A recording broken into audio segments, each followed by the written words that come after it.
How's it going, guys? Welcome back to the Average Garage. Now today we're going to be playing with the Beetle again. We're going to do some wiring. So let me just show you what we're working with to start off.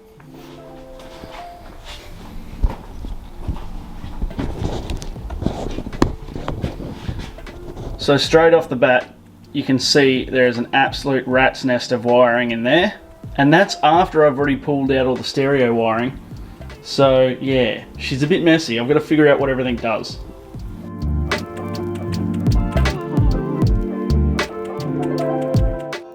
That's after pulling out that lot already. So this one's going to be pretty simple. I've already picked up a bunch of wiring, or a bunch of wire, I should say. I'm not going to go overboard and rewire the whole car, but I do have a pretty cool sponsored product for this, which you'll see in 2 seconds. We're going to do some creative things.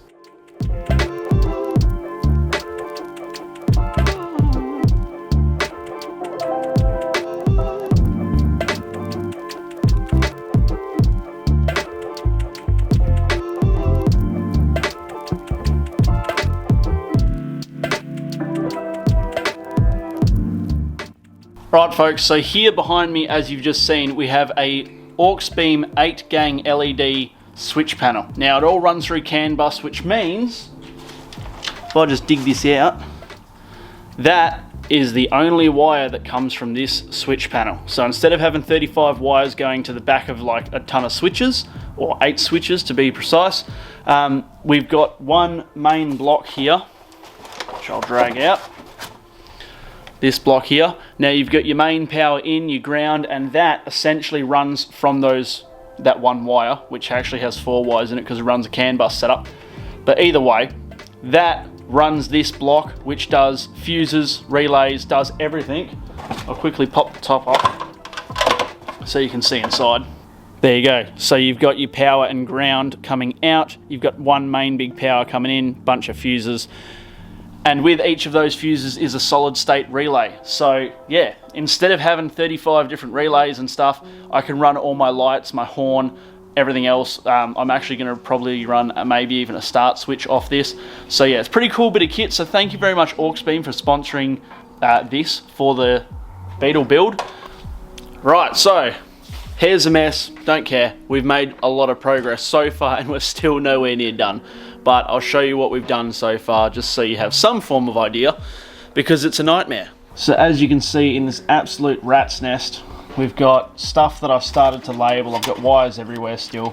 Whoops. And nothing is crimped properly, as you can tell, because I just ripped that out. A lot of these earths are going to come out because they're not needed. Stereo's out, as you can see. And this here is actually the ceramic fuse panel. So don't think I'm going to be using too much of that, just a little bit. Fat cable there. Now that cable is going to power the unit. Obviously we've got no stereo now, and I'm going to stuff around with some switches there. Right, so we've made quite a bit of progress already off camera, because this is all boring, tedious shit. So we've got everything labeled, so that's why it's all, I need to get a label maker, but we don't have one. But everything's labeled so I can understand what the hell's going on. We've got a little fuse panel mounted up, and the box, the switch box, which is over there somewhere with my old man, is going to get mounted up here somewhere where it's out of the way, and everything's going to get powered from that, except for the ignition and a few other things, which is why we have this small fuse panel here. So that's going to do the wipers, horn and turn signal, and the warning lights and fuel sender. So we're getting into that. It's all boring, but we'll get there in the end, and hopefully we'll make it look pretty as well. It's a crisp 13 degrees in the shed, so it's a little bit cold. So hoodie weather again. Quick review of where we're up to. This, the tape's not permanent, that's just there for the meantime. I'll get some P-clips, but that's the headlight, horn and indicator and park light wiring. Runs across, they both join up here. Then they go into this other protective cable here, which is there. As I said before, everything there is marked as to what it is. So now, I can get my unit and poke it in here somewhere where it's going to be out of the way. And yeah, that's my job now, is to make a mount for that. And that was my head. Anyways, I should have taken the bonnet off before, but I still haven't. regardless, let's jump into making this mount.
Right, so it's another night. It's starting to get late outside, as you can see.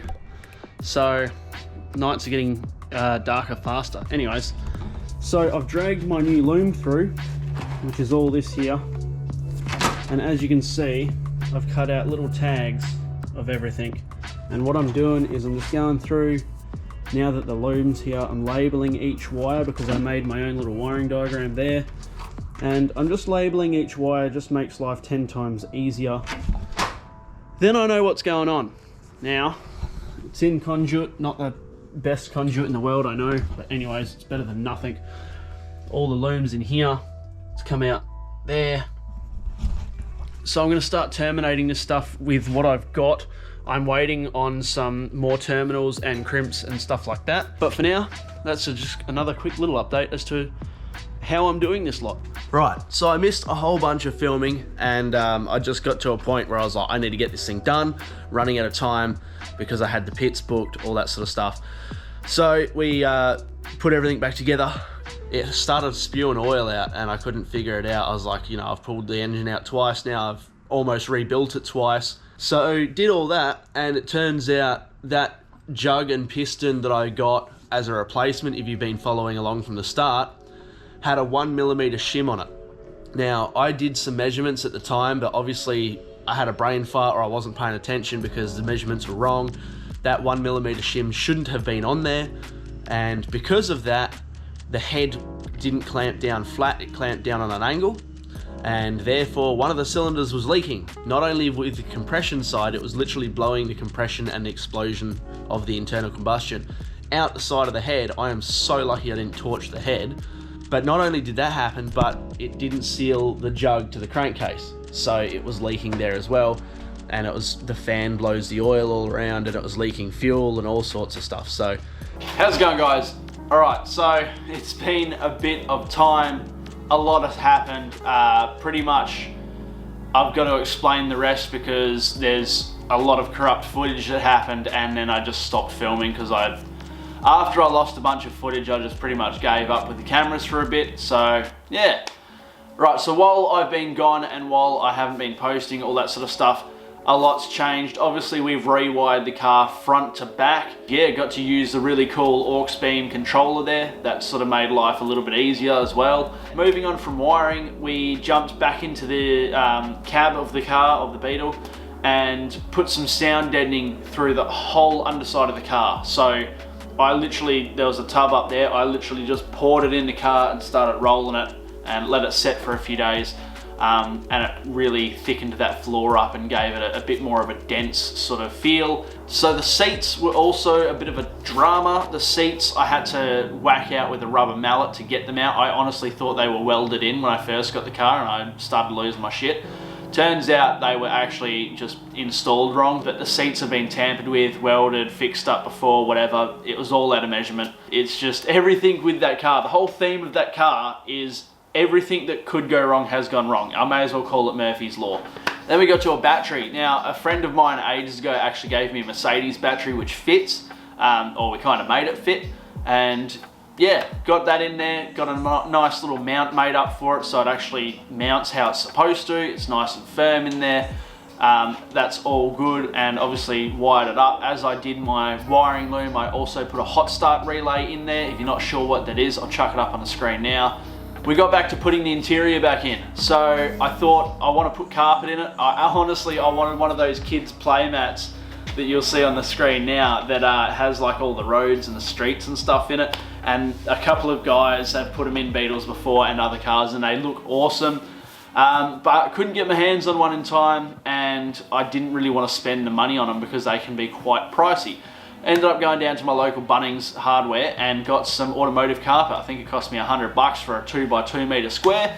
Started just by plonking it all in and worked from the shifter out. It is definitely not perfect, but I'm happy with it. All right, so the carpet is done. Put the seats back in, put the interior back in. I didn't change too much else on the interior.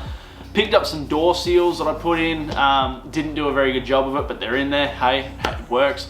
Picked them up from a bloke in South Australia, absolute legend, sent them to me for quite a good price. They are new old stock, so they're a little bit old straight out of the packet, but can't complain, and they're gonna do the job for what I need. We put some more carpet in the front. We've made a plate up so it blocks sort of the back of the dash. You can't see all the wiring and all that sort of stuff. You can see the neat stuff. Right, so with all this done, I don't know what I've missed and whatever, but pretty much the car is almost complete again, right? And I'm ready to take it over the pits. So I've booked it in for an alignment. I took the car down to get a wheel alignment, gave it to them, and I was like, you know, it's an alignment, half hour, I'll hang around, whatever. And yeah, I was hanging around, walked over the road, got a coffee, hanging around, still wasn't finished.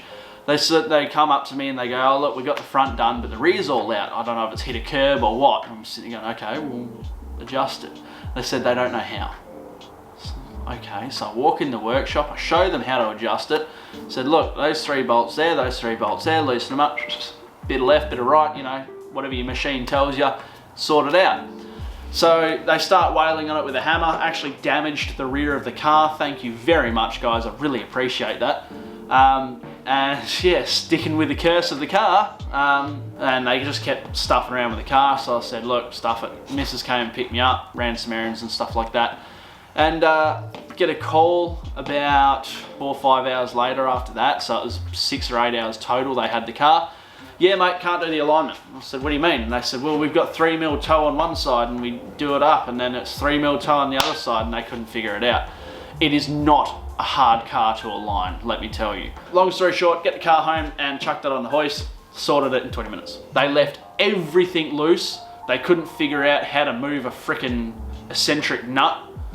I don't know how these guys are in business. I honestly don't. It's just that terrible. Didn't end up paying for their service that they gave me. Got it done myself, near enough, good enough. It's definitely not perfect, but it's good enough. Made sure the wheel was clocked correctly. Time for the pits. Now, we took it to the pits. Me and a friend Robbie jumped in the car, took it to the pits, and there was trials and tribulations. There was all sorts of stuff that had happened in the lead up to the pits. The night of, so the pits were booked for 2:30. The night beforehand, I was doing my final checks, lost my reverse light, not that it's really needed because of the year, but I also lost brake lights. Now I was fuming. I'm sure I checked the brake lights before. Turns out the brake pressure switch had failed. So I've jumped on Facey, said, look, need one, who can sort me out? Absolute legend from down south had one, and he said, look, it's a spare, just replace it when you can.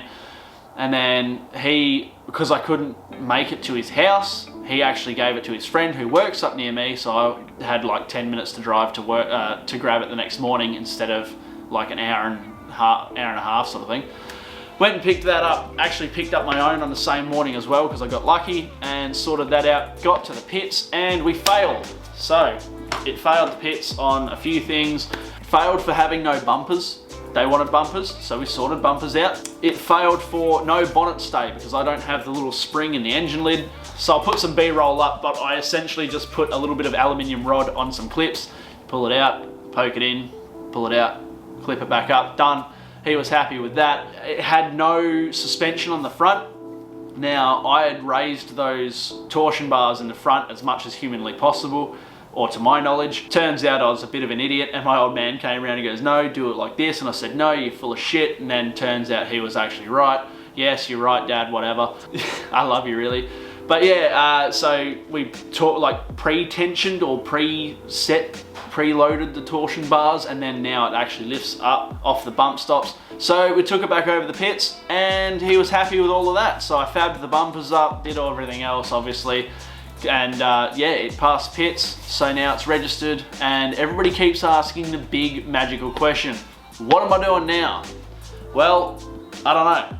It's a daily driver. It's getting me to work and back. So at the moment, I don't have any plans to sell it. I don't have any plans to do anything super crazy. I'd love to put air ride on it. It's been done 1,000 times, but I'd love to do it for comfort of the ride, but also to be able to drop it on its ass and then be able to raise it up and drive it. If you've ever ridden in a Beetle, you know that they're pretty uncomfortable, especially when they're low.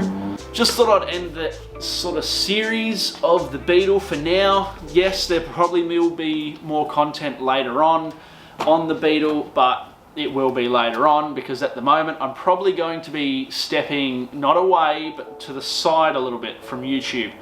I've just had 3 weeks off work and I've been absolutely loving some time off. Granted, I was working on the Beetle a hell of a lot, but I also got some gaming time in with some lads, and I was over the moon to actually sit down and enjoy some games again, because I've been so busy working on the Beetle, the Falcon. All right, thank you very much for watching. If you've made it this far, drop a comment down below, say pineapple or something, and then people will just be like, why the hell are people saying pineapple in the comments? Anyways, appreciate you all, love you all, and we'll see you all in future episodes. Don't know when, sometime. Yeah, hopefully this cleared a bit up. Hopefully I've got enough B-roll to cover what I'm talking about. Yeah, I don't know. Anyways, see you then.